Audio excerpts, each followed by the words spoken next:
Thank you, Madam Speaker. Madam Speaker, I rise to support this very, very important bill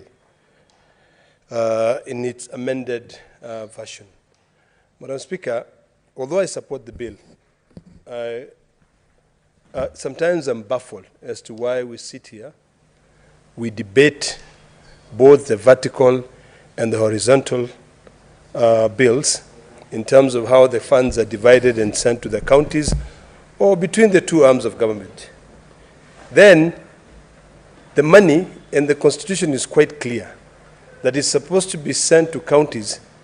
The Constitution says that money shall not be delayed or reduced at all.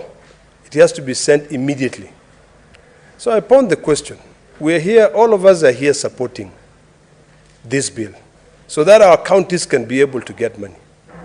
But do we ever ask questions as to why we should not penalize Treasury for delaying the disbursement of money into counties?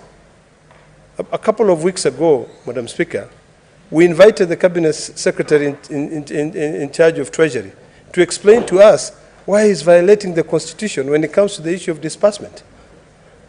You know, I'm happy that this Senate is taking its work seriously. We are passing on legislation, but I think it's about time that we should have a conversation of how we can be able to safeguard the money that is supposed to go to our counties. You know, CRA is doing a fantastic job, and I'm happy with the steps they're making, but they have to be consistent. I've noted, Madam Speaker, that the ceilings for the executives of most counties, particularly my Narrow County, has gone down from the previous year's ceiling.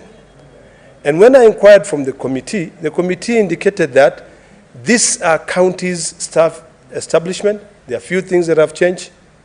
They have been able to share with CRA, and CRA realized that earlier on they had overestimated their ceilings, budgets, and now they have come down. I've also been made to understand that the CCs will no longer be drawing money from the executive budget. They'll be drawing money from their line ministries or department. Madam Speaker, I think as we debate this, and we know counties are up in arms saying, you know, we would like to be given money for this, we would like to be given money for this, I think it's important that we explain to the counties that there are few things that have happened. For instance, the salaries for the governor and the deputy governor has been adjusted downwards. It is important for them to be able to know that under full disclosure. Number two, when they realize that their ceilings have been reduced, it is important for them to realize that it is not the Senate that reduced the ceiling, for instance, of Narrow County Executive from 607 million in the previous financial year of 2022-2023 to 545,667,287 in the financial year 23-24. For Nairobi County is the one which is heavily been affected. Before, their ceiling for the executive was 816 million. Now, for this financial year, it has gone down to 640. We might get daggers being thrown at the Senate by the county government saying that we have reduced their ceiling for the executive, but it is imperative for the county governors to know that CRA relied on the information that they submitted on verifiable staff establishment. So, Madam Speaker, as we debate this bill, I think the biggest question for us to ask ourselves now is that what are we going to do to ensure that at least these counties get their money and their money on time? I don't believe, Madam Speaker, that any county should have anything to do with pending bills. I think it behooves this House to be able to build the capacity.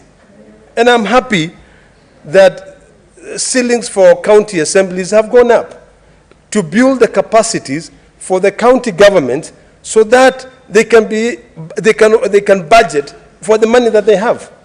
Most counties have this very bad habit, and I think they're copying it from the national government, that you pass a budget, but before the financial year is over, you've carried out about 4 or 5 supplementary budgets. I think it's about time for us to become realistic and to realize that the money that we have is the only money that we'll have in that financial year. One thing that I'm always very happy, Madam Speaker, and it's good for me to share with our new colleagues in this parliament, is that the last parliament played a critical role in ensuring that money which is being sent to county governments will never go down. It will always go up. Although this year, the money going to counties actually dropped down because of the inflation in the country, at least we tried to some extent to make sure that it doesn't go down below 370 billion. I hope, Madam Speaker, that in a couple of years when we'll be reviewing the formula, which is relied by CRA to be able to disperse the money, because I know at this point they are looking at different, and Madam Speaker, you'll allow me to grab my notes. They are looking at different parameters, given that they have taken basic equal share to be about 20%, population index to be about 18%, land area index 8%, agricultural index 10%, health index 17%, road access index 8%, urban index 5%, and poverty index. I hope that now, Madam Speaker, instead of just relying on this, we can go back to the earlier school of thought of putting a 2% incentive for accountability. I've noted with great concern, Madam Speaker, and I don't know why the committee did this, that the committee noted, and they never checked this with CRA, that now, for instance, the audit committee meetings have been reduced to 4 meetings. That has got 2 consequences. One, which is a direct consequence to the auditors, the internal auditors in the county, and another one is unintended consequences, whereby in counties, the issue of accountability will be something which would be left for the auditors now to come out and point out and say, you should have done A, B, C, D, because the internal auditors will not have enough money to be able to sit in and audit the accounts of the county to help that county maintain accountability. So I think we need to ask ourselves, are we just sending money because of, of population, because of poverty index, because of roads access index, or are we also following this money to ensure that this money is actually utilized effectively? Today, Madam Speaker, if you look at all the 47 counties, there is not a single county that doesn't have pending bills. And you ask yourself, why do these counties have these pending bills? The counties have pending bills because of these bloated budgets. Narok County is receiving 9.1 billion, which is slightly above what it received in the last financial year of around 8.8 billion. But now, I think for us, and where we need to sit down with this county assembly, is to ensure that they only, first of all, budget for that 9.1 billion, they remove the recurrent expenditures and the development expenditure, and then now they shift all their burden into the ONSO's revenue game. We have a huge capacity and capability of raising more money, but the problem is we do not like to build systems which enhance accountability. If you build systems that are clearly defined by our spatial plans, by our ONSO's revenue streams, Madam Speaker, our counties will not be crying.